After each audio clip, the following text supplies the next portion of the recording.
আসসালামু আলাইকুম। প্রিয় দর্শক, নির্বাচন তো শেষ হয়ে গেল। আপনারা সবাই জানেন এই যে নির্বাচনের ফলাফলও মোটামুটি একটা ধারণা করা গেছে যে বিএনপি এই নির্বাচনে জয়লাভ করছে। দু একটা আসনের রেজাল্ট হয়তো একটু বাকি আছে, তো এইটা নিয়ে আলোচনা চলতে থাকবে। এটা নিয়ে আলোচনা আমি করতে চাই না, কারণ এটা খুব একটা এই মুহূর্তে আমার জন্য আলোচনার বিষয় নয়। কেন জিতেছে, কেন বিএনপি জিতলো, এটাই স্বাভাবিক ছিল কি না, এগুলো নিয়ে আলোচনা বিস্তর অলরেডি হয়ে গেছে। আমি নিজেও করেছি, বিভিন্ন টেলিভিশনে আলোচনা হয়েছে আমার। আমি যে বিষয়টা নিয়ে আপনাদের সঙ্গে আলোচনা করতে চাই এবং যেটা আমি মনে করি এই নির্বাচনের সবচেয়ে গুরুত্বপূর্ণ দিক, অবশ্যই নির্বাচনে কে হারলো কে জিতলো এটাই গুরুত্বপূর্ণ, কিন্তু এর বাইরে যে বিষয়টা সবচেয়ে গুরুত্বপূর্ণ সেটা হলো এবার নির্বাচনে ভোট কেমন পড়েছে। আমি নিজে ভোট দিয়েছি, ঢাকা শহরে আমি ছিলাম, আমি ঢাকা শহরে ভোট দিয়েছি এবং ঢাকা শহরে ভোট একটু কমই হয়েছে, এটা সবাই বলবেন। এবং এর কারণও আছে। এর কারণ হচ্ছে যে 3 দিনের ছুটি ঘোষণা করা হয়েছিল নির্বাচন উপলক্ষে। অনেকে ঢাকার বাইরে গ্রামের বাড়ি চলে গিয়েছেন এবং এদের মধ্যে অনেকে ঢাকা শহরের ভোটার ছিলেন, কিন্তু যেহেতু ছুটি পেয়েছেন বাড়ি চলে গেছেন, যে কারণে ঢাকার অনেক ভোটার গ্রামের বাড়ি চলে গেছেন। এই কারণে ঢাকা শহরে ভোট একটু কম হতেই পারে। ভোট কম হওয়ার আরেকটা কারণ ছিল, সেই কারণটা হলো বিপুল সংখ্যক আওয়ামী লীগের ভোটার যারা আছে, মানে আওয়ামী ভোটার যারা আওয়ামী লীগকে ভোট দেয়, মানে যারা নৌকা মার্কায় ভোট দেয়, তাদের মধ্যে বিপুল সংখ্যক ভোটার আমার মনে হয় এবং অনেকেই স্বীকার করবেন এবার ভোট দিতেই যায়নি। আওয়ামী ভোটারদের অনুপস্থিতি এবং অনেক লোক ঢাকা থেকে চলে যাওয়ার কারণে ঢাকা শহরে ভোট প্রদানের হার কম ছিল। এটা আমি নিজেও ভোট দিতে গিয়ে এবং প্রথম আমার অভিজ্ঞতার কথা বলতে গিয়ে আপনাদেরকে আমি গতকালকেই জানিয়েছি যে ঢাকা শহরে ভোট কম পড়েছে। কিন্তু ঢাকার বাইরে কেমন ভোট পড়েছে? ঢাকার বাইরে কি হুবড়ি খেয়ে পড়া ভোট ছিল? অনেক ভোট ছিল, সেটাও কিন্তু জানা দরকার। আমি এক্ষেত্রে আপনাদের একটা কথা বলি, সেটা হলো যে আমি নিজে দীর্ঘদিন সাংবাদিকতা করেছি এবং ইলেকশন কভার আমি করতাম নিয়মিতই। মানে নির্বাচনের দিন মানে বিভিন্ন সেন্টারে যেতাম, যে প্রথম আমরা যে কথাটা জিজ্ঞাসা করতাম যে কয় ঘন্টা হলো, ধরা যাক 5 ঘন্টা হলো অথবা 3 ঘন্টা হলো, এই 3 ঘন্টায় কত ভোট পড়েছে। মানে আমরা যখন যেতাম নির্বাচন চলাকালীন প্রিজাইডিং অফিসাররা, মানে একটা ভোট কেন্দ্রে যিনি দায়িত্বে থাকেন, তিনি একটা তথ্যই আমাদেরকে দিতে পারতেন খুব ইজিলি, তাহলে কত ভোট পড়েছে। এটা দেওয়ার নিয়মটা হলো কি, ব্যালট পেপার তো দেওয়া হয় বইগুলি, যে ওই একটা পুরোটা বইয়ের তো একটা সংখ্যা সবাই জানে, একটা বইয়ে 100 পেজ থাকে। তো কয়টা রুম আছে, মানে কয়টা কক্ষ আছে, সেই কক্ষে কয়টা, মানে ওরা কয়টা একটা করে ভোট যখন তার পুরো বইটা শেষ হয় তখন তারা ওটা জমা দিয়ে আবার নতুন একটা বই ইস্যু করে নিয়ে যায়। তো ওরা কিন্তু বুঝতে পারে যে কয়টা বই শেষ হলো আর কয়টা বই নিয়েছে। বলতে পারে যে এখানে 500 ভোট হয়ে গেছে, আরও 4টা-5টা চলছে, ওগুলি ভাঙাগুলি ওর যোগ করে একটা ধারণা দিতে পারে, খুব ইজিলি পারে তারা। তো এটা হলো সবচেয়ে প্রথম যে কত ভোট পড়লো, মানে কতগুলি ভোট হলো, তারপর সেই ভোট কে কতটা পেল অথবা কতগুলি ভোট বাতিল হলো, নষ্ট হলো, এগুলো আলাদা হিসাব। এখন প্রশ্ন হলো যে আজকে যে নির্বাচনটা শেষ হলো, নির্বাচনে ভোট গণনা চলছে, আমরা জেনেও গেছি অনেকগুলো আসনে কোনটা বিএনপি জিতলো, কোনটা জামাত জিতলো, কে জিতলো কে হারলো, মোটামুটি আমাদের জানা হয়ে গেছে। কিন্তু আপনি কি জানেন যে এবার কত শতাংশ ভোট পড়েছে? আপনি না, আপনিও জানেন না, আমিও জানি না, এখন পর্যন্ত আমি জানি না। আর কি কেন জানি না? যে জিনিসটা জানা সবচেয়ে সহজ, যেটা প্রত্যেকটা নির্বাচনে সবার আগে জানিয়ে দেওয়া হয়, এর আগে যত নির্বাচন হয়েছে সব নির্বাচনে প্রথমেই যে তথ্যটা জানিয়ে দেওয়া হয় সেটা হলো কত শতাংশ ভোট পড়েছে, মানে মোট ভোটার যা আছে তার মধ্যে কত শতাংশ ভোট পড়লো। মানে কত ভোট পড়লো এটা যদি আপনি জানতে পারেন তাহলে মোট ভোটের সঙ্গে শতাংশ করলে সেটা বেরিয়ে যায়। এখানে কঠিন কিছু নাই। কিন্তু এবার রাত 10টা পর্যন্ত যখন কোনো ফলাফল, মানে কেউ যখন জানতে পারলো না যে কত ভোট পড়েছে, তখন সাংবাদিকরা কিন্তু নির্বাচন কমিশনের ভেতরে যে একটা থাকে, কন্ট্রোল রুম থাকে, সেখানে সাংবাদিকদের ওরা ব্রিফ করেন যে এত ভোট পড়েছে, এত অমুক আসনে অমুক এগিয়ে আছে, হয়তো 150 আসন, 150 কেন্দ্র আছে, তারপরে 70টা কেন্দ্রের ফল জানা গেছে, কে এগিয়ে আছে, এগুলো আংশিক ফলাফল, এগুলো ঘোষণা করা হয়, এটা আগেও হতো। তো সাংবাদিকরা 10টার দিকে যখন জিজ্ঞাসা করেছে যে কত ভোট পড়েছে, তো তার আগে প্রথমত তারা জিজ্ঞাসা করেছে সিইসিকে। ভোট গণনা যখন শুরু হলো সন্ধ্যার পরপরই, তখন সিইসি যখন আসলেন তখন সিইসিকে জিজ্ঞাসা করলো যে কত ভোট কাস্ট হয়েছে। সিইসি বললেন এটা ইসির সচিব বলবেন। ঠিক আছে, তারপর সচিব এই আংশিক ফল প্রকাশ করা শুরু করলো। রাত 10টার দিকে এই ইসি সচিবকে, নির্বাচন কমিশনের যিনি সচিব আছেন, তাকে সাংবাদিকরা জিজ্ঞাসা করলো যে কত শতাংশ ভোট পড়েছে, এবং উনি বললেন কি, এত অধৈর্য হলে তো হবে না, আপনারা যদি এত অধৈর্য হন তাহলে আমি এটা বন্ধ করে দিয়ে ওটার দিকে যাই, মানে এটা মানে ওই আংশিক ফল বন্ধ করে দিয়ে টোটাল কত শতাংশ ভোট পড়েছে ওটার দিকে যাই। বুঝেন, উনি বিরক্ত। এই বিরক্তির ভিত্তিটা কি? উনি তো বিরক্ত হতে পারেন না, কারণ ওনার কাছে থেকে সহজ প্রশ্ন করা হয়েছে। এবং তখন উনি আবার এটা বললেন যে কত শতাংশ ভোট পাওয়া গেছে এটা বলা হবে 299টা আসনের ভোট কাউন্ট করার পরে, মানে সবগুলি আসনের ভোট কাউন্ট করা হবে, সবগুলি বিজয়ী ঘোষণা করা হবে, তারপর বলা হবে যে মোট কত শতাংশ ভোট পড়েছে। এটা ওনার বক্তব্য সাংবাদিকদের কাছে। কিন্তু আমার প্রশ্ন হলো যে সবগুলি আসনের ফলাফল জানানোর পর আপনাকে কেন মোট ভোটের কথা বলতে হবে? কারণটা কি? এই প্রশ্নের জবাবটা কিন্তু আমি এখনো জানি না। দেখেন, মোট ভোট জানাটা কেমন সহজ।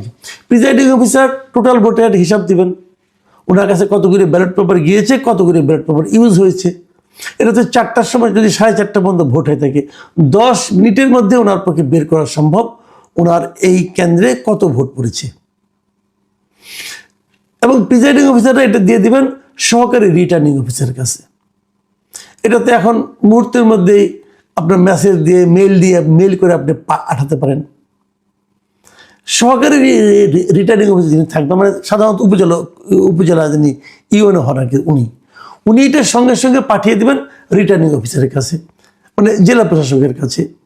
রিটার্নিং অফিসার পাঠিয়ে দেবেন নির্বাচন কমিশন সচিবালয়ে। এই পুরো কাজটা করতে 15 থেকে 20 মিনিটের বেশি সময় লাগার কোনোই কারণ নাই। তার মানে 6টার মানে 4:30 ভোট শেষ হয়ে গেছে, বড় জোর 5টা, ধরলাম 6টার মধ্যেই জানিয়ে দেওয়া সম্ভব যে কত ভোট পড়েছে। সেটা জানানো হলো না কেন? কেন রাত 10টার সময় তারা জানাতে পারছেন না, এবং তারা অল্প অল্প করে জানাচ্ছেন? যতটুকু জানতে পেরেছি আমরা এই পর্যন্ত, প্রথমে দুপুর 12টার সময় জানিয়েছেন যে 32.88% ভোট পড়েছে। কিভাবে জানালেন? আমি যেভাবে বললাম ওভাবে জানিয়েছেন। তো তখনও ভোট শেষ হয় নাই, কাজে ওভাবেই জানাতে হবে। 2টার সময় জানালেন যে 47.91% ভোট পড়েছে। দেখেন, মাত্র 2 ঘন্টার মধ্যে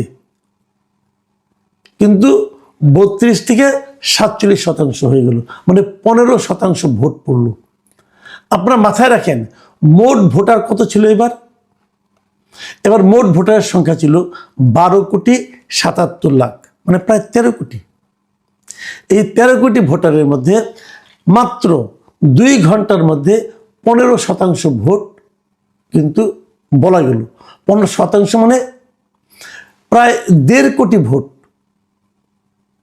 1.5 কোটিরও বেশি, প্রায় 1,70,00,000 ভোট কিন্তু তারা মাত্র 2 ঘন্টার মধ্যে বেড়ে গেল। কিন্তু যাক, এগুলি নানা রকম সন্দেহের কথা বলার জন্য আমি বললাম। কিন্তু সেটা যেটাই হোক, সংখ্যা যাই পারুক, আমার কোনো আপত্তি নেই। কিন্তু আপনি কেন 6টার মধ্যে পুরো ভোট কত পড়েছে সেটা বলতে পারছেন না? এখন যখন আপনি না বলছেন, এবং এটা একদম মানে এ ধরনের উদাহরণ আগে কখনো হয়নি, এবারই প্রথম তারা ভোটের মানে কত ভোট পড়েছে, মানে কাস্টিং ভোটের পার্সেন্টেজটা তারা জানাচ্ছেন না কেন?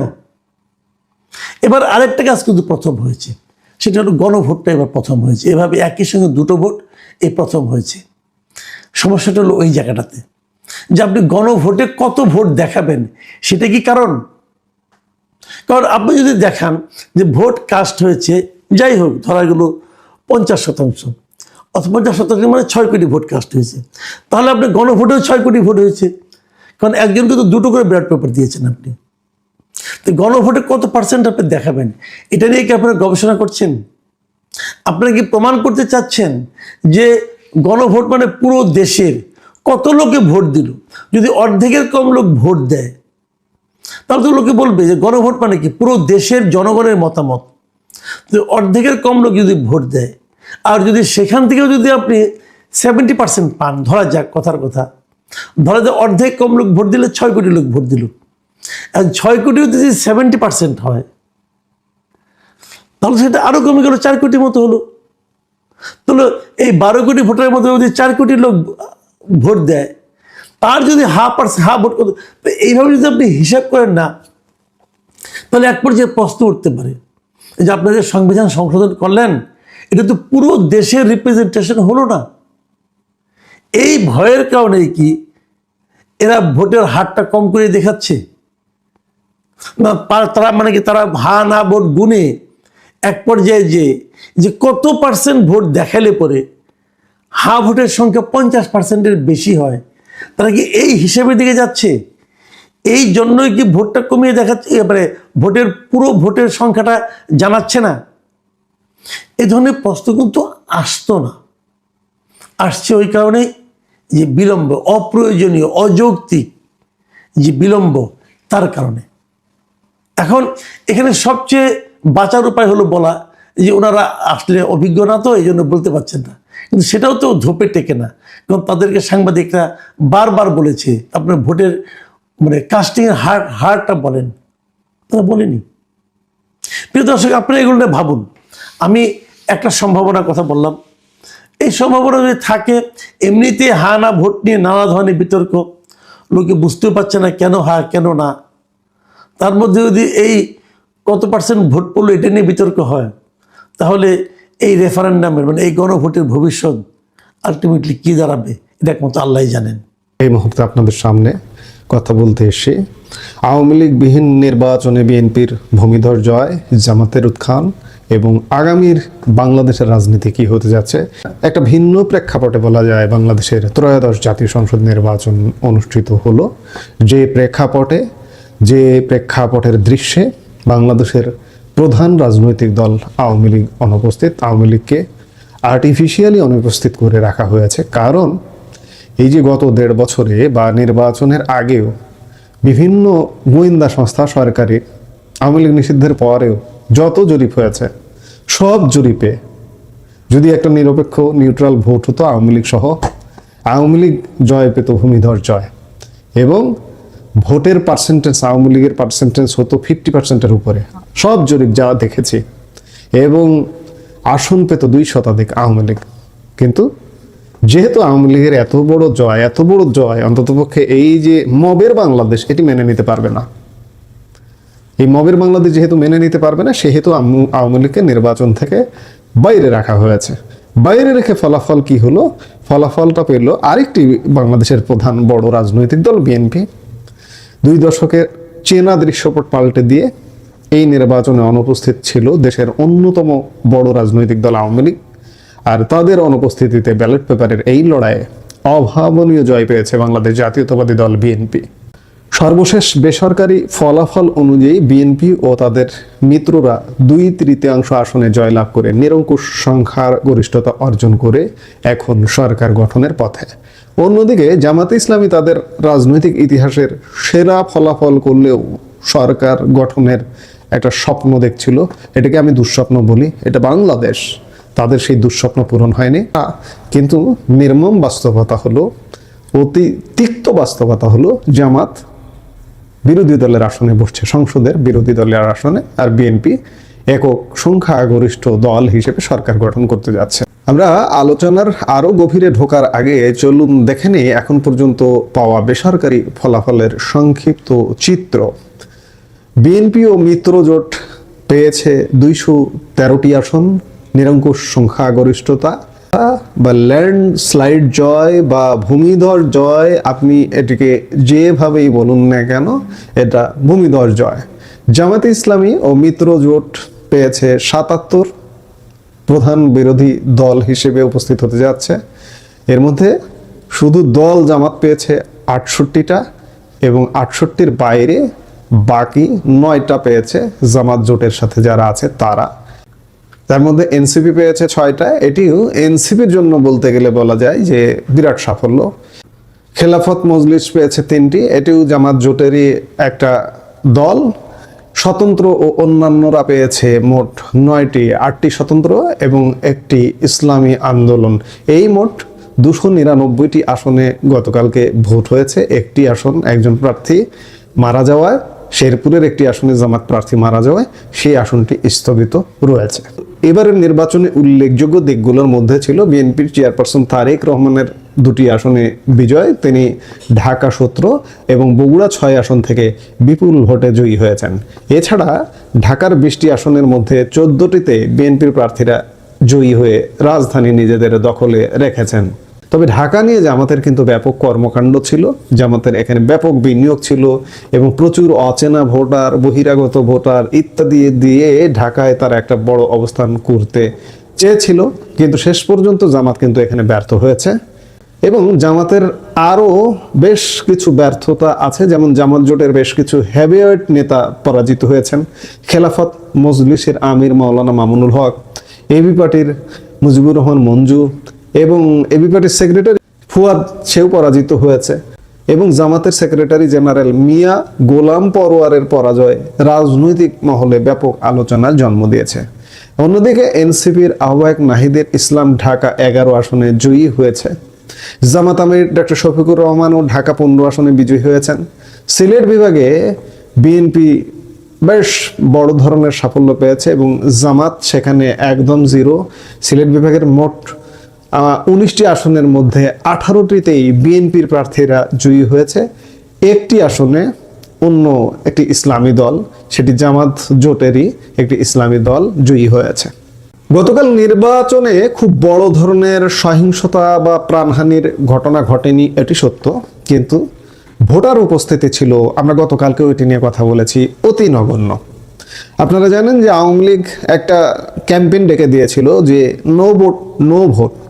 আমরা গতকালকেও বলেছি যে আওয়ামী লীগের এই ক্যাম্পেইনটা শতভাগ সফল হয়েছে, কারণ সত্যিকার অর্থে অ্যাকচুয়াল ভোট কাস্টিং 30%-এর বেশি হয়নি।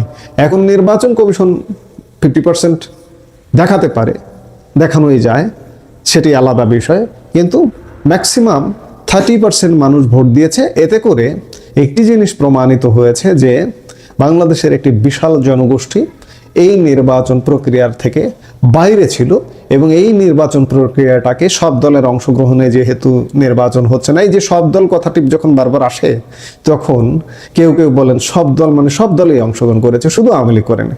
এই শুধু আওয়ামী লীগটাই তো বাংলাদেশের জনগণ। দেখুন 30% ম্যাক্সিমাম, আমি ধরে নিচ্ছি 30% ভোট দিতে গেছে, 70% ভোট দিতে যায়নি। কেন যায়নি? আওয়ামী লীগ নেই তাই। তাহলে এই 70% আওয়ামী লীগের, আমি ধরে নিলাম 70% আওয়ামী লীগ না, ফ্লাইং আছে, আওয়ামী লীগের সাথে ফ্লাইং ভোটাররাও জিতে, সাধারণ মানুষও ভোট দিতে যায়নি। কমপক্ষে 50%-এর উপরে আওয়ামী লীগের ভোটার আছে।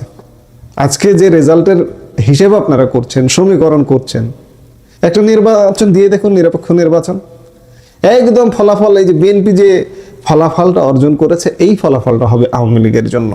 যদিও প্রধান নির্বাচন কমিশনার AM নাসির উদ্দিন দাবি করেছেন নির্বাচন ছিল সম্পূর্ণ স্বচ্ছ এবং স্বচ্ছতার কোনো অভাব ছিল না। তিনি এই নির্বাচনকে জাতির কাছে দেওয়া ওয়াদা পূরণ হিসেবে বর্ণনা করেছেন। 25 কোটি ব্যালট ছাপানোর বিশাল কর্মযজ্ঞ শেষে কোনো প্রাণহানি ছাড়া এমন নির্বাচনকে তিনি সফল হিসেবেই দেখছেন। এখানে এই নির্বাচনে উল্লেখযোগ্য একটি দিক যে জামাত আশা করেছিল তারা হয়তো সরকার গঠন করবে বা বিএনপির খুব কাছাকাছি থাকবে, কিন্তু ফলাফল বলছে বাংলাদেশের সাধারণ মানুষ জামায়াতের উপর ভরসা করলেও তাদের হাতে ক্ষমতা দিতে প্রস্তুত নয়। বিশেষ করে উত্তরাঞ্চল ও পশ্চিমাঞ্চলে জামায়াত ভালো করলেও দেশব্যাপী বিএনপির জোয়ারের কাছে তারা নতি স্বীকার করেছে। বিশ্লেষকরা বলছেন যুদ্ধাপরাধের তকমা এবং সাম্প্রতিক সময়ে নারী নিয়ে নানা রকম বিতর্কিত মন্তব্যের কারণে এবং কট্টর ইমেজ থেকে বের হতে না পারায় জামাতের সরকার গঠনের স্বপ্নভঙ্গের কারণ। তবে বিরোধী দল হিসেবে তাদের এই উত্থান আগামীর সংসদে এক নতুন মেরুকরণ তৈরি করবে। এখন প্রশ্ন হলো যে বাংলাদেশের রাজনীতির এক বড় অংশীদার হচ্ছে আওয়ামী লীগ। এখন আওয়ামী লীগের রাজনীতির কি হবে? মাঠের রাজনীতিতে বড় কোনো শক্তি ছাড়া বিএনপি এখন প্রায় একক রাজত্ব কায়েম করতে যাচ্ছে। তারেক রহমান এরই মধ্যে কোনো বিজয় মিছিল না করার এবং মসজিদে দোয়ার আহ্বান জানিয়ে পরিপক্কতার পরিচয় দিয়েছেন। তিনি হয়তো প্রতিহিংসার রাজনীতি থেকে বেরিয়ে আসার বার্তা দিতে চাইছেন। তবে বিরোধী দলে জামাতের অবস্থান এবং রাজপথে এই মুহূর্তে অনুপস্থিত আওয়ামী লীগের পুনরুত্থান ঘটবে কিনা তা নির্ভর করবে নবগঠিত সরকারের কার্যক্রমের উপর।